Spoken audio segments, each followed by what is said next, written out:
En la primera parte de este video nos sumergimos en los primeros años de Robert Oppenheimer, un viaje a través de su infancia, sus destacados logros académicos y los primeros pasos de su prometedora carrera, conociendo también a sus principales colegas, los físicos más brillantes de la época, quienes fueron sus compañeros desde los inicios del proyecto Manhattan.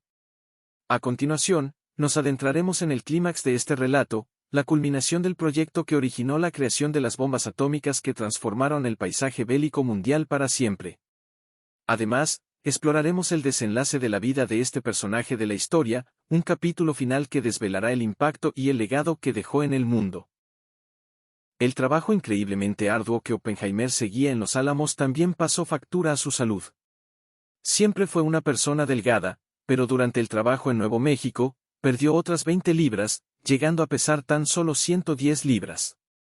A lo largo de 1943, los esfuerzos de investigación en Los Álamos comenzaron a centrarse en un prototipo cuyo nombre en clave era Sinman, que se traduce como hombre delgado. Se trataba de un arma de plutonio de tipo cañón, que funcionaría más como un cañón de artillería para detonar que como una bomba de tipo implosión. La investigación para producirla fue extremadamente compleja desde el punto de vista logístico, ya que el polonio que se utilizaba en el iniciador debía obtenerse de minerales de Ontario, en Canadá, y luego fabricarse en otras instalaciones de Tennessee, que también formaban parte del proyecto Manhattan, o en las instalaciones de Hanford, en el estado de Washington. Sin embargo, aún más compleja era la cuestión del diseño. Para que el arma de tipo cañón funcionara, una bala de plutonio que se dispararía dentro de la bomba tendría que acelerarse a una velocidad de 3.000 pies por segundo o más de 3.200 kilómetros por hora, o de lo contrario la fisión nuclear comenzaría antes de que el resto de la mecánica de la bomba estuviera lista para una explosión exitosa. Esta fue en última instancia, la perdición del diseño del hombre delgado, ya que en el transcurso de 1944 se comprendió que el cañón del arma necesario para producir esta velocidad sería demasiado grande para ser empleado en una bomba de un tipo que pudiera ser transportada a bordo de un Boeing B-29 Super Fortress, los bombarderos pesados de nuevo diseño que iban a ser utilizados para transportar cualquier bomba nuclear desarrollada por el gobierno de Estados Unidos. Esto, junto con cuestiones relacionadas con el uso de plutonio en una bomba de tipo cañón, hizo que se abandonara el diseño del Sinman. En abril de 1944, con el abandono del diseño Sinman, Oppenheimer redistribuyó a muchos de los científicos e ingenieros que habían estado trabajando en el otro diseño llamado Little Boy. Se trataba de una bomba de fisión simplificada de tipo cañón, pero a diferencia de la Sinman, se pretendía utilizar uranio 235 en lugar de plutonio para la fisión nuclear que crearía la explosión. Simultáneamente, se estaba desarrollando un tercer tipo de diseño. La Fat Man, como se la conocía, utilizaría plutonio, pero se diseñó como una bomba de implosión. El equipo de diseño estaba dirigido por un físico estadounidense llamado Cesne de Meyer. Oppenheimer seguía favoreciendo el diseño tipo cañón incluso cuando se estaba avanzando en el Fat Man. Durante el transcurso de 1943 y 1944, la brillantez de Oppenheimer como supervisor en Los Álamos se vio en su decisión de traer a John von Neumann, un matemático y físico nacido en Hungría, a Los Álamos en 1943 para revisar el diseño. Fue von Neumann quien sugirió una forma esférica y cargas moldeadas que reducirían la cantidad de plutonio necesaria y harían más práctico y factible el montaje de una bomba de tipo implosión. Durante los meses siguientes, los metalúrgicos de Los Álamos tuvieron que intentar resolver el problema de cómo fundir el plutonio en una esfera, pero finalmente se superó cuando se ideó una aleación de plutonio y galio, que se prensaba en esferas y se recubría de níquel. El proceso de diseño se acercaba a su fin al amanecer de 1945 en Los Álamos. Los equipos de Oppenheimer estaban a punto de completar tanto el diseño del Little Boy como el del Fat Man. En consecuencia, había dos candidatos plausibles para construir con éxito un arma nuclear. Al final, ambos se completarían más o menos al mismo tiempo. En la primavera de 1945 se resolvieron los problemas de diseño y se produjeron los niveles necesarios de uranio enriquecido y plutonio en los emplazamientos del estado de Washington y Tennessee. Estas últimas eran empresas enormes dada la tecnología de que disponía el proyecto Manhattan, ya que a mediados de la década de 1940 era extremadamente costoso y llevaba mucho tiempo enriquecerlas para convertirlas en sustancias fisibles. Otros elementos que había que resolver eran en su mayor parte, problemas de ingeniería. Por ejemplo, la bomba Fat Man se estaba ensamblando utilizando un enorme conjunto de aproximadamente 1500 pernos en 1944, una cantidad poco práctica para desarrollar una bomba que funcionara. Cuando se terminó a principios del verano de 1945, el equipo de Oppenheimer la había reducido a solo 90 pernos. Otras cuestiones técnicas se referían a cómo descendería la bomba al ser lanzada desde una altura, y a lo largo de 1944 y 1945, se realizaron pruebas para evaluar cómo caería por el aire una bomba del tamaño y la estructura del Fat Man y el Little Boy. Todo esto confluyó durante la primavera de 1945, y a mediados del verano Oppenheimer pudo comunicar al jefe del proyecto Manhattan, el general de división Leslie Groves, la noticia de que estaban listos para realizar una detonación de prueba. La prueba nuclear Trinity se llevó a cabo en el desierto de Jornada del Muerto, en Nuevo México, el 16 de julio de 1945. Oppenheimer reveló en correspondencia con Groves en 1962 que bautizó la prueba con el nombre en clave de Trinity porque había estado leyendo la poesía religiosa del poeta inglés del siglo XVII John Donne en la época en que se le ocurrió el nombre. El dispositivo que se utilizaría durante la prueba era una bomba Fat Man que utilizaba plutonio y era de tipo implosión. A efectos de la prueba, la bomba en cuestión fue bautizada con el nombre de Gallit. Para que la prueba se llevara a cabo en condiciones de seguridad, se eligió un lugar muy remoto, casi totalmente despoblado y aislado. Solo había un edificio en el lugar propuesto para la explosión, la casa del rancho McDonald, que había sido construida allí por un emigrante alemán en 1913 y que había sido desalojada a la fuerza en 1942 por la familia McDonald después de que el gobierno estadounidense se hiciera cargo de la región en el marco del proyecto Manhattan. La prueba fue cuidadosamente planificada, ya que la producción del plutonio que se iba a utilizar había costado miles de millones de dólares en moneda actual. Tales eran los tortuosos métodos de enriquecimiento de uranio y plutonio en aquella época, que mucho dependía de su éxito. Como señaló Groves en su momento, no quería tener que explicar a una comisión del Congreso por qué había hecho explotar en el desierto, sin motivo alguno, plutonio por un valor de $1.000 millones. La prueba Trinity se llevó a cabo cerca del amanecer de la mañana del 16 de julio. Se establecieron refugios de observación en 3 lugares diferentes al norte, sur y oeste del lugar de la explosión, cada uno a unos 9 kilómetros de distancia del lugar donde se detonaría la bomba. Se proporcionaron gafas para protegerse de las dañinas longitudes de onda ultravioleta. Aunque la distancia se consideró suficientemente segura en términos de la vida media radiactiva que se produciría. Muchos de los observadores de aquella mañana eran científicos e incluían a Oppenheimer, Teller, Hans Bethe, Enrico Fermi y John von Neumann. Algunos creían que la bomba no funcionaría. Otros estaban preocupados por lo destructiva que podría llegar a ser. Tuvieron sus respuestas a las 5:29 de la mañana, cuando el Gallit explotó, liberando una energía explosiva equivalente a 25.000 toneladas de TNT. Esto creó un cráter de 1/3 de kilómetro de ancho y derritió la arena del lugar de lanzamiento, convirtiéndola en una roca verde claro parecida al vidrio. Los observadores a 9 kilómetros de distancia no oyeron el inmenso ruido de la onda expansiva hasta 40 segundos después de la detonación, pero para entonces ya estaban presenciando una bola de fuego creciente que cambiaba de color, pasando del morado, verde y naranja al blanco. Luego se fusionó en una nube en forma de hongo que se elevó en espiral 12 kilómetros hacia el cielo.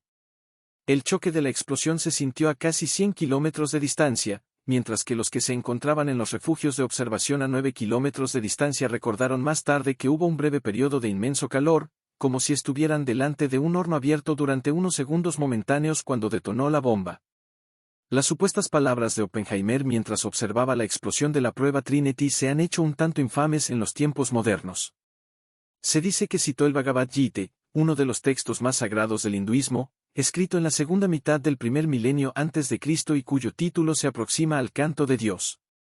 El Gita es una escritura de 700 versos que gira principalmente en torno al príncipe Arjuna y su guía, la deidad hindú Krishna, sobre una amplia gama de asuntos morales y religiosos. Existe la creencia generalizada y errónea de que Oppenheimer citó una línea del Gita en la que otro dios hindú, Vishnu, dice que me he convertido en la muerte, el destructor de mundos. Aunque la frase habría sido muy apropiada aquella mañana en Nuevo México, en realidad Oppenheimer nunca dijo eso. Al recordar el suceso 20 años más tarde, dijo que se le pasó por la cabeza otra frase del Yite, en la que se afirma que si el resplandor de 1000 soles estallara a la vez en el cielo, sería como el esplendor del poderoso. Reflexionando, en 1965, pensó que la otra frase habría sido más adecuada. Pero a pesar del mito que se ha desarrollado, Oppenheimer nunca pronunció realmente las palabras "me he convertido en la muerte, el destructor de mundos". Sin embargo, para lo que en retrospectiva debería haber sido un momento aleccionador, la reacción general en los refugios de observación fue de júbilo por el éxito del proyecto Manhattan. Oppenheimer, como se observó más tarde, estaba exultante. Sin embargo, las ramificaciones de su éxito se harían evidentes en cuestión de semanas. Pocas semanas después de la explosión de la prueba Trinity, la bomba atómica se utilizaría como arma de guerra. Para entonces, el conflicto en Europa había llegado a su fin, ya que los aliados habían irrumpido en Alemania desde el este y el oeste en la primavera de 1945, lo que llevó a Hitler a quitarse la vida en Berlín a finales de abril y a los nazis a rendirse poco más de una semana después. Sin embargo, el Imperio de Japón no se había mostrado dispuesto a rendirse, y los sistemas de honor y la cultura militar japoneses parecían sugerir que sería necesaria una invasión de las islas japonesas para poner fin a la guerra en el Pacífico. El gobierno estadounidense había calculado que esto podría provocar millones de muertos, ya que los japoneses lucharían hasta el amargo final. En consecuencia, se tomó rápidamente la decisión de utilizar la nueva bomba atómica como demostración al gobierno japonés de la nueva arma, que estaba a disposición de la administración, encabezada ahora por el presidente Harry Truman, que había sucedido en la Casa Blanca tras la muerte en el cargo del presidente Roosevelt a mediados de abril de 1945. El resultado fue el bombardeo de la ciudad japonesa de Hiroshima con una de las bombas Little Boy el 6 de agosto de 1945. Esa noche, Oppenheimer se mostró triunfante y pareció lamentar el hecho de que el arma no hubiera podido utilizarse contra los nazis en Alemania.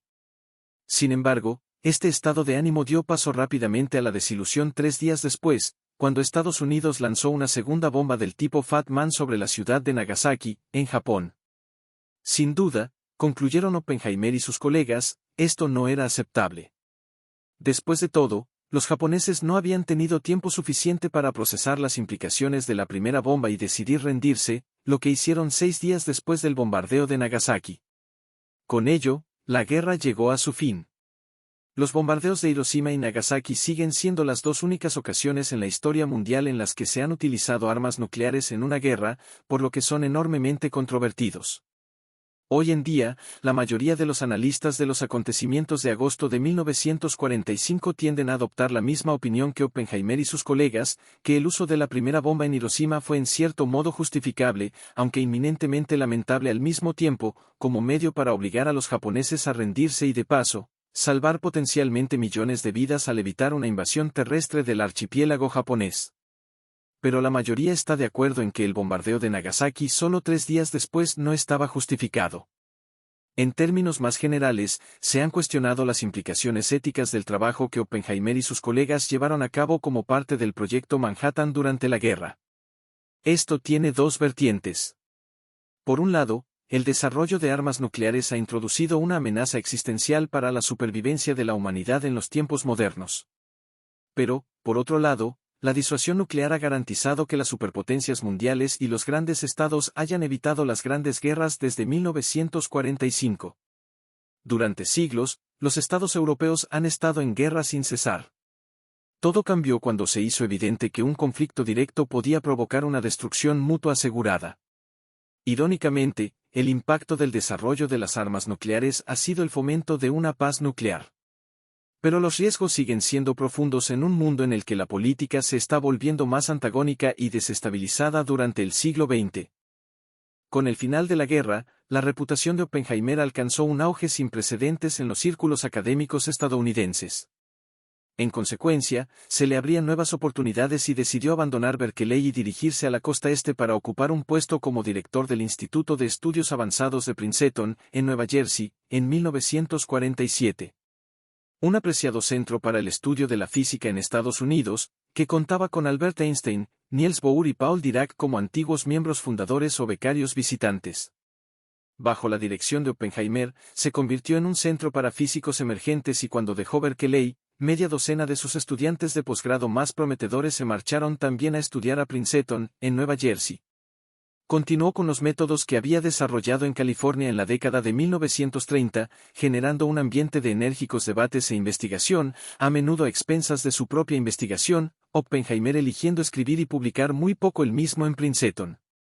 Como resultado, el instituto se convirtió en el principal centro de estudio de la física en Estados Unidos a finales de la década de 1940 y principios de la de 1950. Muchos de los físicos más importantes de la segunda mitad del siglo XX pasaron por el instituto, en particular Yoshiro Nambu, un estadounidense de origen japonés que en 2008 recibiría conjuntamente el Premio Nobel por su papel en el descubrimiento de la espontaneidad.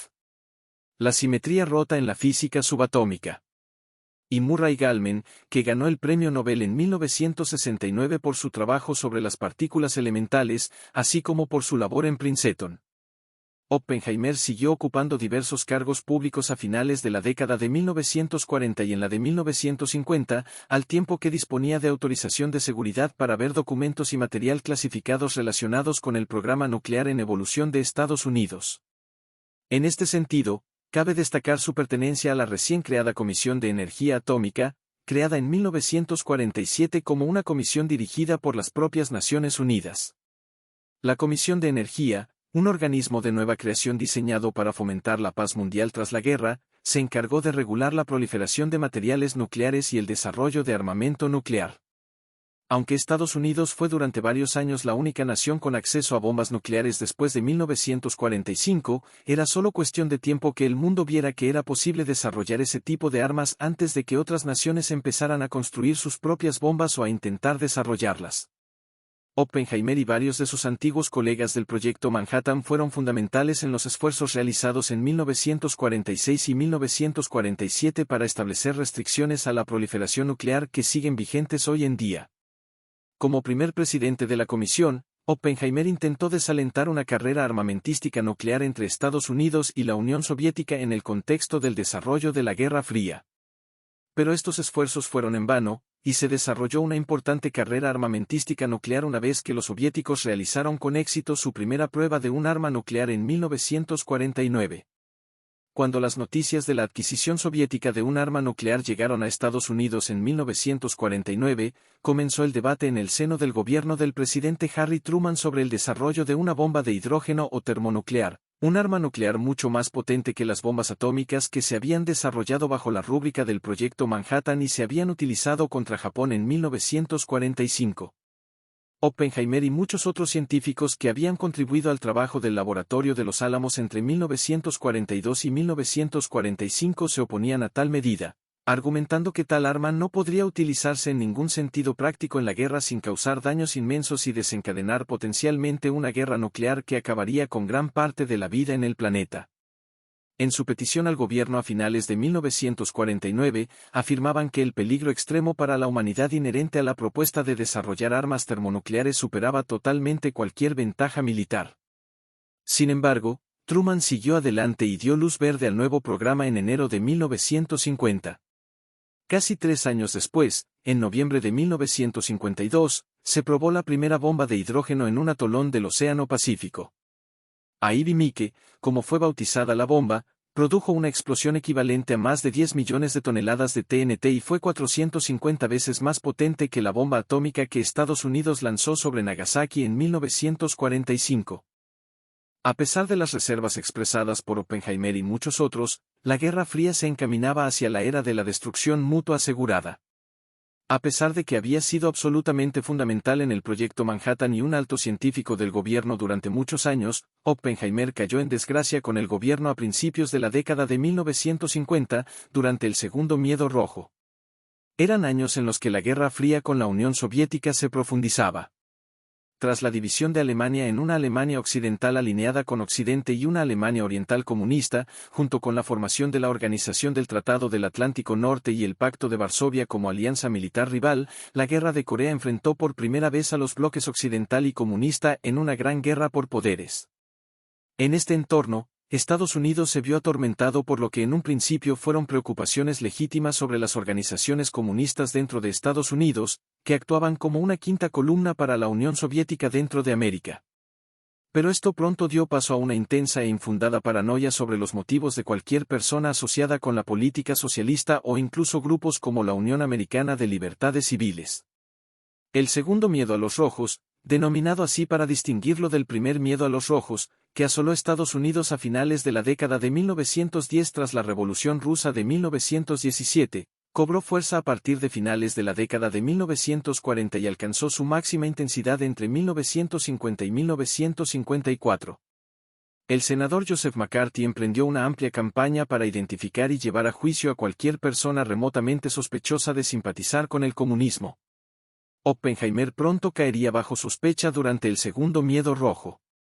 Las asociaciones de Oppenheimer con movimientos políticos socialistas y de izquierdas y con organizaciones de defensa de las libertades civiles en Estados Unidos se remontan a mediados de la década de 1930, cuando, tras haber sido en gran medida político durante toda su juventud, empezó a interesarse finalmente por los asuntos políticos. Esto le llevó a unirse a una serie de movimientos progresistas y de izquierdas en un momento en que los partidos y organizaciones socialistas eran vistos como la oposición lógica a la creciente marea fascista en toda Europa. Especialmente a partir de 1936, cuando la Unión Soviética y otros partidos comunistas apoyaron a los republicanos contra los nacionalistas en la Guerra Civil Española. Sin embargo, hay que señalar que Oppenheimer nunca se afilió al Partido Comunista de los Estados Unidos, aunque muchas personas muy cercanas a él eran miembros activos, como Jan Tatlik, con quien mantuvo una relación sentimental a partir de 1936, su esposa Kitty y su hermano Frank. Otros movimientos en los que participó Robert, como la Unión Americana de Libertades Civiles, también se consideraron radicales entre los años 30 y 50, pero ahora se consideran los abanderados del movimiento por los derechos civiles que acabó con la segregación después de casi un siglo. Todo esto hizo que Oppenheimer fuera visto con cierto recelo por las autoridades, algo que se vio agravado por el nacimiento de su padre en Alemania una vez que Estados Unidos entró en la Segunda Guerra Mundial. Sin embargo, se trataba de un contrasentido, ya que el origen judío de Oppenheimer le habría convertido en una persona non grata para el régimen nazi de Berlín. Sin embargo, abundaban las sospechas sobre Oppenheimer. Incluso estuvo bajo vigilancia durante la participación de Estados Unidos en la Segunda Guerra Mundial, un extraño periodo durante el cual fue una de las figuras de mayor rango involucradas en el Proyecto Manhattan, pero el FBI tenía simultáneamente un expediente abierto sobre él. Estas cuestiones se agravaron en 1949, y ese año Oppenheimer se vio obligado a declarar ante el Comité de Actividades Antiamericanas de la Cámara de Representantes sobre sus asociaciones políticas. Durante el interrogatorio admitió sus vínculos con el Partido Comunista y que muchos de sus alumnos más destacados en Berkeley en la década de 1930 también habían sido miembros oficiales del partido, pero declaró que él nunca había sido miembro. No se supo mucho más del interrogatorio, pero 4 años más tarde, a principios del invierno de 1953, resurgieron las acusaciones contra Oppenheimer y en esta ocasión el FBI estaba convencido, erróneamente, de que Oppenheimer era un agente soviético que operaba en Estados Unidos. Tal era el nivel de paranoia que reinaba en Estados Unidos en la época del Segundo Miedo Rojo. A mediados de diciembre de 1953, se revocó la autorización de seguridad de Oppenheimer para el gobierno estadounidense y se le aconsejó que dimitiera de sus cargos en el gobierno. Oppenheimer se negó a hacerlo y exigió una audiencia, que se celebró a puerta cerrada a finales de la primavera de 1954. Durante la misma, Oppenheimer fue completamente desautorizado por su antiguo colega Edward Teller, quien testificó que había encontrado cuestionable en ocasiones el comportamiento de Oppenheimer durante su etapa como director del Laboratorio de los Álamos. Con esta traición, Oppenheimer fue despojado de su autorización de seguridad y arrojado al desierto político y social a mediados de la década de 1950. Los años que siguieron a su audiencia de seguridad y a la revocación de su autorización de seguridad fueron difíciles para Oppenheimer. La reacción de la comunidad académica fue variada. La mayoría de sus colegas defendieron a Oppenheimer, pero los burócratas y administradores que dirigían las universidades americanas eran a menudo menos optimistas, y muchos cancelaron conferencias y comparecencias que Oppenheimer tenía programadas. La confianza del propio Oppenheimer se vio mermada y se abstuvo de participar abiertamente en numerosas iniciativas lanzadas por figuras como Einstein para advertir al gobierno y a la sociedad estadounidense de los peligros de una proliferación nuclear excesiva. En lugar de ello, pasó cada vez más tiempo fuera de Estados Unidos y se trasladó a las Islas Vírgenes del Caribe, un territorio de ultramar estadounidense. Allí compró una finca en lo que entonces se conocía como Gibney Beach, en la isla de Saint-John, pero que desde entonces se conoce coloquialmente como Oppenheimer Beach.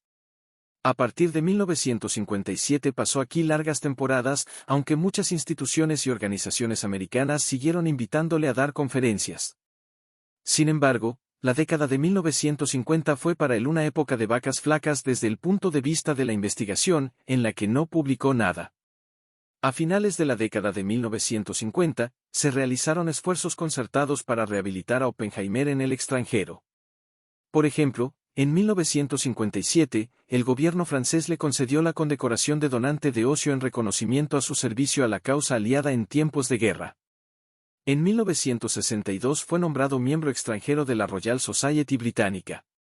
Por aquel entonces, en Estados Unidos se era cada vez más consciente de que el segundo miedo a los rojos había sido totalmente excesivo en su persecución de individuos que solo habían estado vagamente asociados con el movimiento comunista estadounidense y que no tenían vínculos reales de ningún tipo con la Unión Soviética.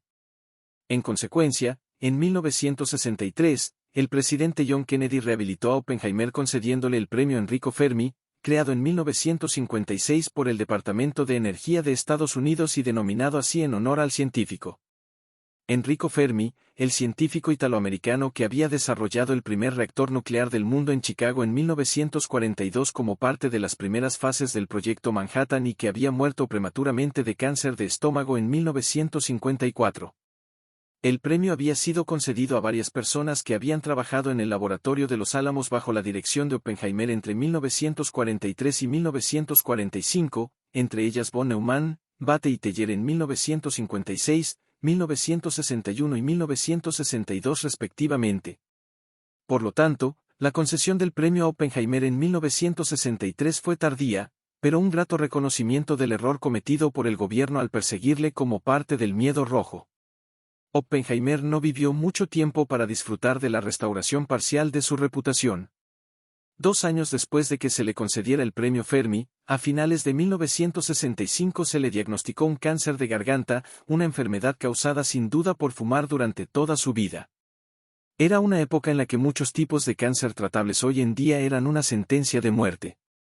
Así, mientras Oppenheimer se sometía a una quimioterapia agresiva en un esfuerzo por prolongar su vida, cayó en coma a principios de 1967 y murió en su casa de Princeton el 18 de febrero. Tenía 62 años.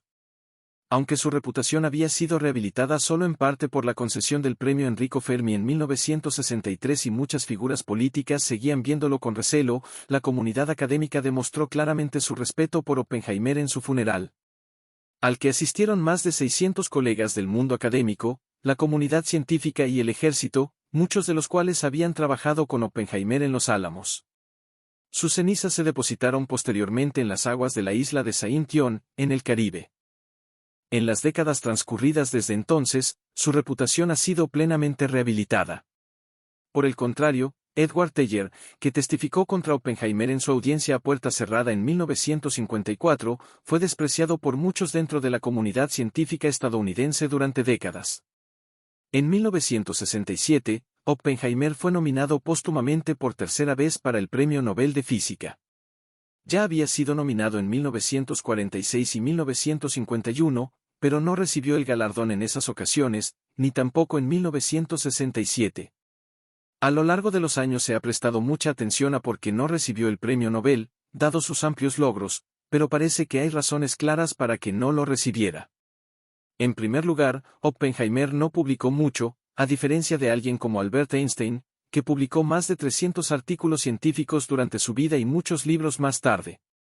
En cambio, Oppenheimer solo publicó 5 trabajos académicos después de la Segunda Guerra Mundial. Además, aunque contribuyó a numerosos campos de investigación dentro de la física, no hizo el tipo de avance teórico o aplicado en un área específica que hubiera merecido un premio Nobel. Los Nobel no se conceden por el trabajo de toda una vida, sino por un logro científico concreto. Einstein, por ejemplo, ganó el suyo principalmente por su trabajo sobre el efecto fotoeléctrico. Por lo tanto, se consideró que Oppenheimer no merecía un Nobel por sus contribuciones individuales a la ciencia. Aunque algunos han especulado con que su trabajo sobre el colapso gravitatorio era merecedor de uno, sus principales logros a lo largo de su carrera residieron en el trabajo en colaboración y la supervisión de equipos de físicos y otros científicos. Esto le convirtió en la persona ideal para dirigir el laboratorio de los Álamos durante la guerra. Robert Oppenheimer es uno de los físicos teóricos más importantes de la historia. Sus investigaciones y trabajos entre las décadas de 1920 y 1960 contribuyeron sustancialmente a nuestra comprensión del universo, en particular la forma en que la aproximación Born-Oppenheimer transformó nuestra comprensión de la dinámica molecular a partir de 1927, y cómo el proceso Oppenheimer-Phillips permitió una reacción nuclear inducida por deuterones. Phillips dio una explicación a este fenómeno en 1935, pero siempre será recordado por su papel en el Proyecto Manhattan como director del Laboratorio de los Álamos. En calidad de tal, podría decirse que Oppenheimer fue el físico más destacado de Estados Unidos. Oppenheimer enfocó todos sus esfuerzos en desarrollar una bomba atómica durante la Segunda Guerra Mundial. Cualesquiera que fueran las implicaciones existenciales y morales de la introducción de tales armas en el mundo, no cabe duda de que esta investigación se consideró necesaria en el contexto de la época. Oppenheimer estaba claramente preocupado por lo que él y sus colegas habían desencadenado en el mundo, y pasó gran parte de la posguerra argumentando en contra del desarrollo de armas de destrucción masiva aún más mortíferas. En parte debido a ello, fue perseguido y procesado por el gobierno para el que había trabajado a principios de la década de 1950 y expulsado al desierto como consecuencia del Segundo Miedo Rojo. Sin embargo, su legado sigue vivo. Hombre excéntrico que veía el universo físico en términos místicos, Oppenheimer debería ser recordado como uno de los grandes científicos de los tiempos modernos. ¿Qué opina de Robert Oppenheimer? ¿Fue la persona más importante que participó en el Proyecto Manhattan y debería haber recibido el premio Nobel? Háganoslo saber en la sección de comentarios, no olvides darle like y suscribirse. Mientras tanto, muchas gracias por vernos, nos vemos en el siguiente video de personajes de la historia.